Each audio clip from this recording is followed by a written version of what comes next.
Good day, everyone. Today we're going to talk about suicide awareness prevention for grades 3 through 5. Our goals to help students understand how situations can have an effect on their mental health, to help students to communicate when something is bothering them, to help students to create positive and supportive relationships, to help students create effective coping skills when faced with a problem.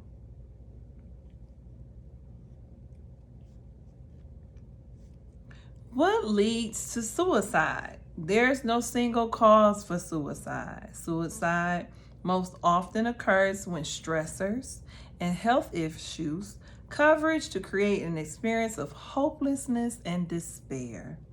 Depression is the most common condition associated with suicide, and it is often underdiagnosed or untreated. Conditions like depression, anxiety, and substance problems, especially when unaddressed, increase risk for suicide.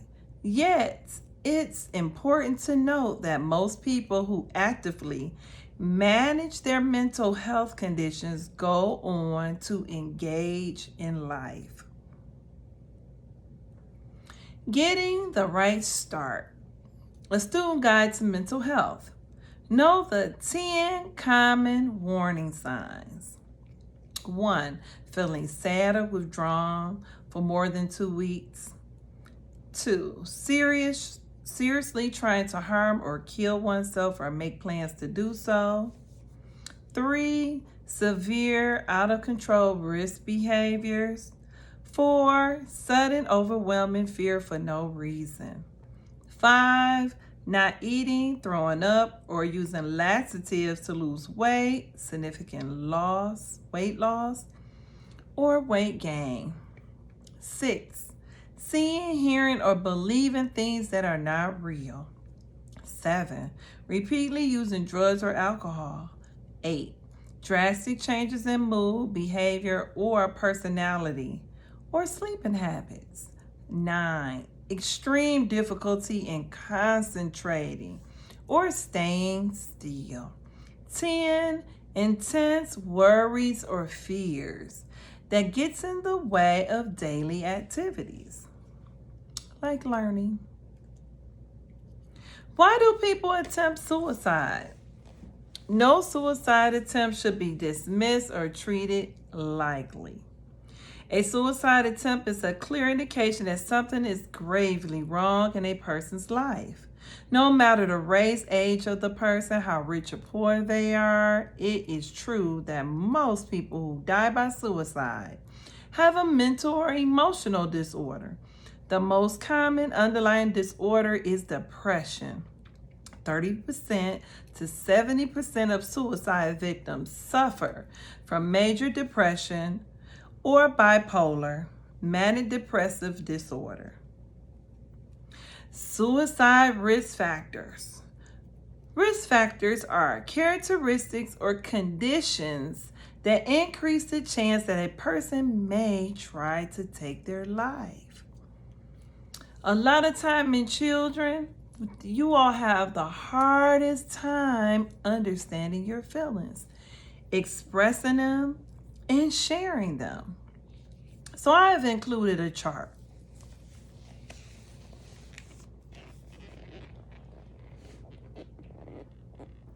And if you notice in the chart, there are some faces. You have some happy faces, some sad faces, excited faces, okay?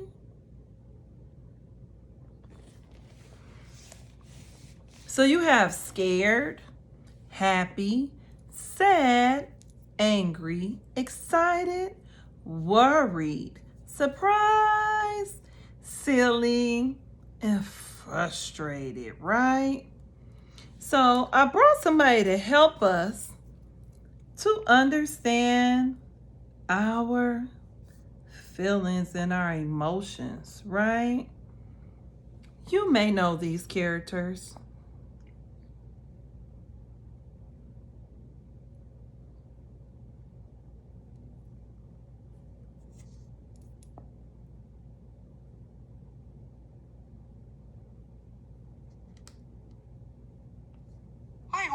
Lucky Frog here today to talk to you about two very important feelings. And those two important feelings are happy and sad. Hi, Green Frog. Hi there, Elmo. Anyway, I'm here to talk about happy and sad. And the first thing about happy Green Frog, play with Elmo?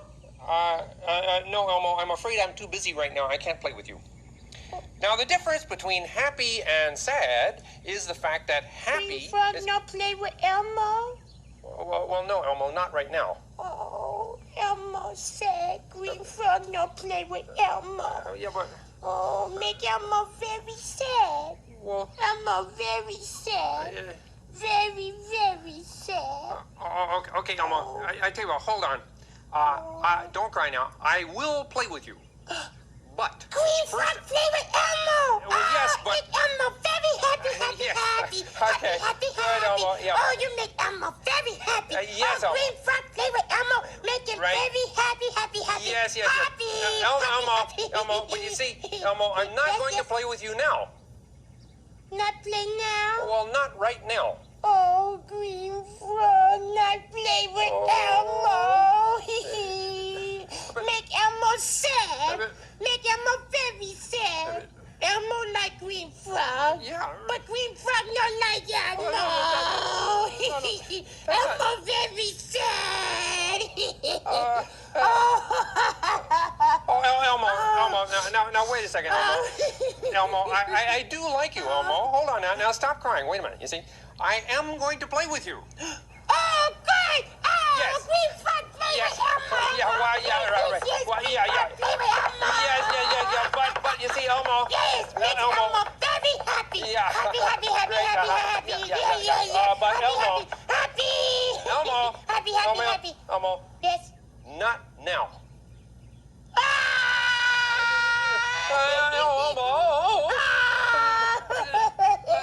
Elmo, no, wait. Please stop crying. Come on, please.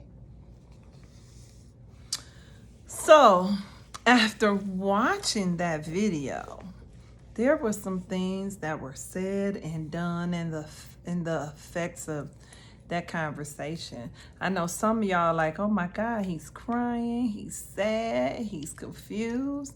Well, a lot of times that's what we experience. And we always say it's not what you say, but how you say it. So at any time, if you're feeling happy, express that happiness. If you're feeling sad, we really need you to talk and communicate with us about what you're going through, because we really care about you and your feelings, okay?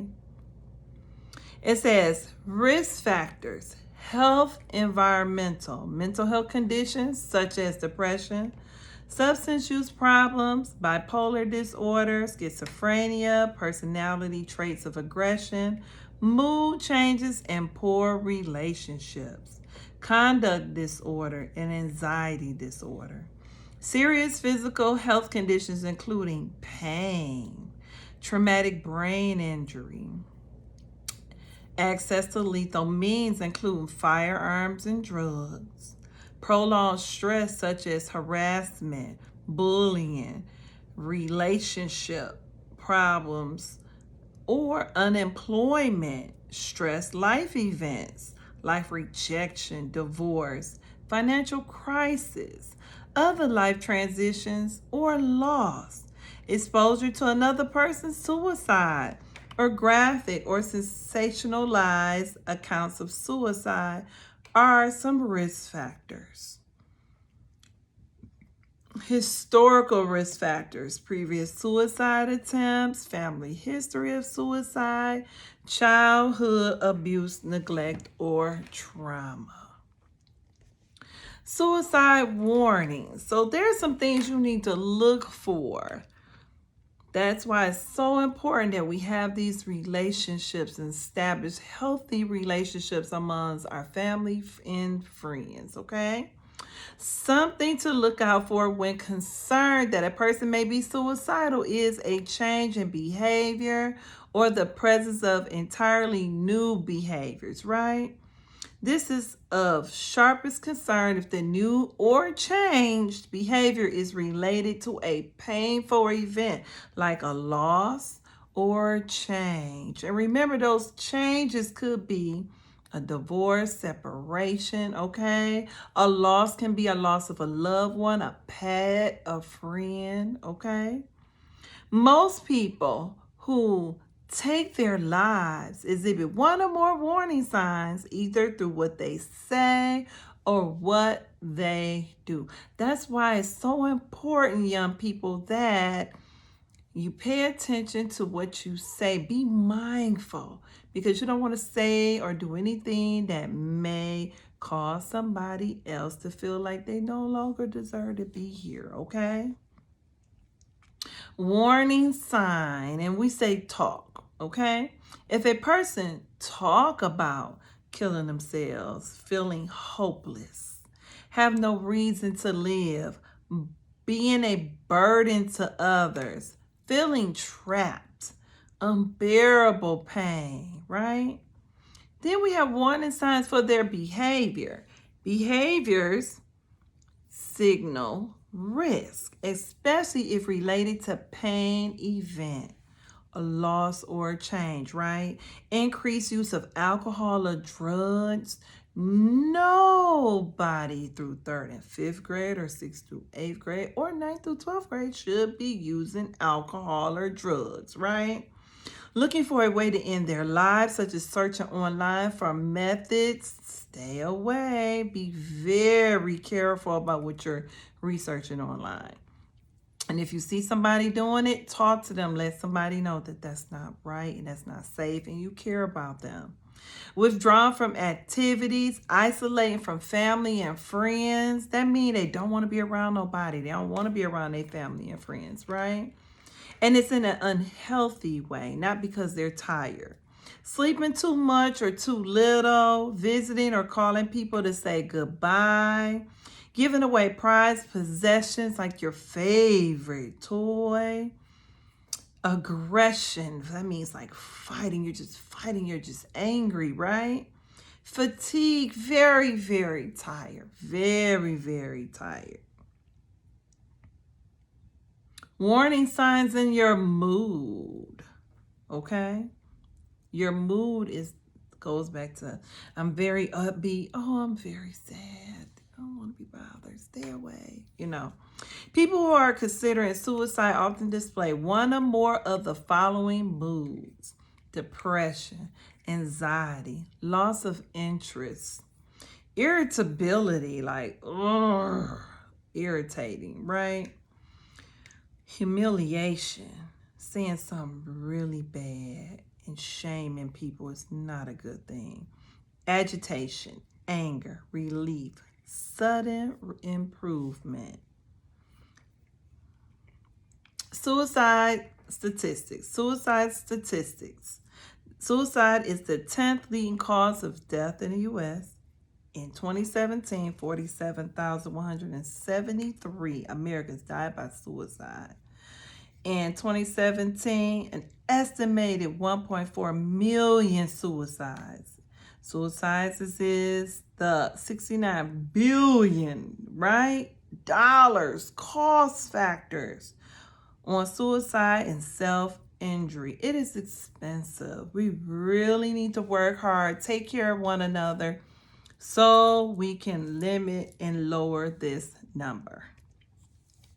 Suicide methods. In 2017, firearms were the most common method of death by suicide, accounting for more than 50.57% of all suicide deaths. The next most common method were suffocation, including hangings at 27.72% and poisoning at 13.89%. So if you see your friend picking up a gun, you say, "No way, Jose," tell a parent. If they're using, somebody say, "Come on over here and we're going to tie anything around our neck." "No way, Jose, do not touch me," okay? And be careful. If you don't see them pour you something to drink, like maybe a shake, a pop, or water, stay away. Don't trust it. Suicide rates by ages, right? So in 2017, the highest suicide rate was 20.2 was among adults 45 through 54 years of age. The second highest rate is 20.1, occurring in those 85 years or older. And younger groups have had consistently lower suicide rates than middle age and older. In 2017, adolescents and young adults ages 15 to 24 had a suicide rate of 14.46. We really need to check in on one another because we do not want to be a statistic. And Miss Manica loves you. Your teacher cares about you. Your family thinks you are the bomb.com. We're here for one another, okay? Start the conversation, people. It worries me to hear you talking like this. Let's talk to someone about it. So if you got a friend, she's sad or he's mad, he's angry, he's changed, start the conversation. Here's another one. I noticed that you haven't been acting like yourself lately. Is something going on? Or I've noticed that you're sleeping more, eating less. Is everything okay? It is all right to be concerned about each other. If you're worried, tell someone. Tell a family member, tell a close friend, a teacher or a professor, a counselor or a coach, or a faith leader, right? You are not alone. 1 in 5 youth and young adults lives with a mental health condition.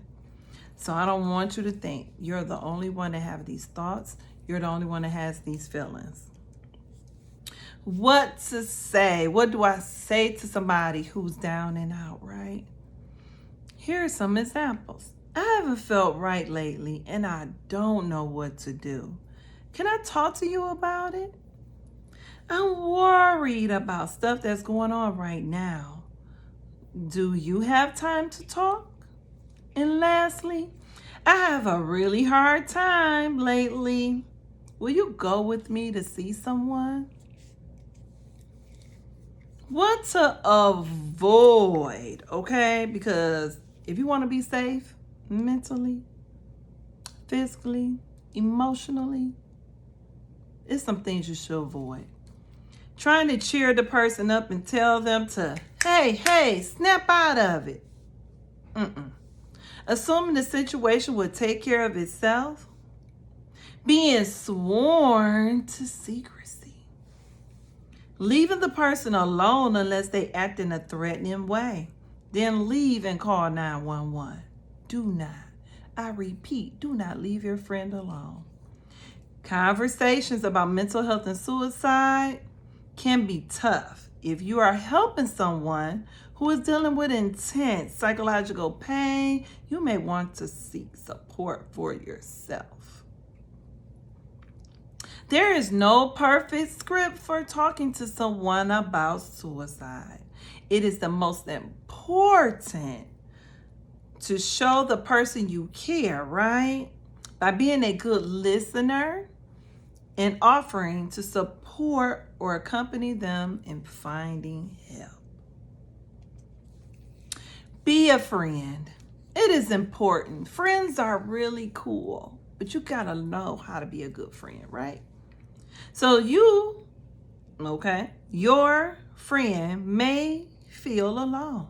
Check in regularly and include your friend in your plans. Like, come on, friend, go to the store with me, okay? Play with me on the playground. We'll share this book. Are you hungry? I'm going to share my food with you, okay? Learn more about mental health conditions. It's okay to Google if your friend shared with you that something's going on. You can Google and find out how can you help with your parent, okay? Avoid saying things like, you'll get over it. Toughen up. Or you're fine. Do not do that. Take considerations for their thoughts and their feelings, okay? Take them seriously. Tell your friend that having a mental health condition does not change the way you feel about them. If they share something with you, be concerned, be caring, and loving. Tell your friend it gets better. Help and support are out there. Now, coping skills. How do I deal with all this stuff I'm going through, right? You can use meditation, like Calm Classroom is one. Exercising, like in gym, you learn those things. Listen to music, calming, or maybe your hypest song, okay? Playing an instrument, drawing, or painting, or writing. Playing healthy, I'm gonna say it again, playing healthy video games and sports like basketball, tennis, golf, swimming, soccer, kickball. If you are someone, if you are someone you know may be considering suicide, contact the National Suicide Prevention Lifeline at 1-800-273-825. And if they speak in Spanish, 1-888-628-9454. If they're deaf and hard of hearing, 1-800-799-4889. And then if you like to text, they have the crisis text line. Texting 741-741. And you also can check out the suicide prevention website at suicideprevention.wiki/WIKI/Michigan. Again, we are here for you, and always ask an adult or talk to someone about what you're going through. Remember, we care. Have a great day, everyone.